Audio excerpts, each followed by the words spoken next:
Bonjour, alors nous avons une candidate qui nous a raconté qu'elle a l'habitude de beaucoup parler avec ses mains, comme je le fais. En face d'elle, elle a discuté avec un recruteur allemand, il avait les mains posées sur la table, figées sur sa chaise, et elle a vu fixer avec une certaine angoisse ses mains lors de la conversation. Elle s'est demandé si le langage corporel joue en Allemagne un rôle différent dans un entretien de recrutement. Donc là encore, le langage corporel, il est très individuel. Il varie d'une personne à une autre, donc ça dépend vraiment du niveau de stress du candidat. Il peut y avoir des composantes culturelles, les signaux non verbaux peuvent en dire long aussi sur le candidat. Donc malgré tout, est-ce qu'il y a des choses auxquelles il faut faire attention dans son langage corporel en entretien en Allemagne? Alors il existe des études qui montrent que les pays du sud de l'Europe utilisent beaucoup plus leurs mains pour accompagner la parole.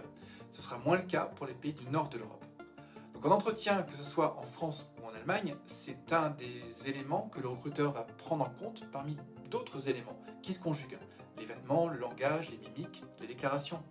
Donc l'interaction de tous ces éléments, elle permet à l'interlocuteur de vérifier votre crédibilité. Donc, par exemple, si vous postulez pour un poste au service clientèle, il va essayer de vous projeter dans une mise en situation avec le client. Alors le conseil que je peux vous donner, c'est d'essayer de maîtriser les signaux corporels que vous envoyez pour appuyer votre discours en tant que candidat. Donc au final, le langage corporel, il sert aussi à avoir un impact positif. Donc soyez amical, regardez ouvertement votre interlocuteur, souriez, essayez de maintenir le contact visuel également. Gardez une attitude corporelle ouverte, contrôlée et tournée vers l'autre. Donc ne croisez pas les bras. Un autre élément, c'est de garder éventuellement les mains sur la table, ne les cachez pas.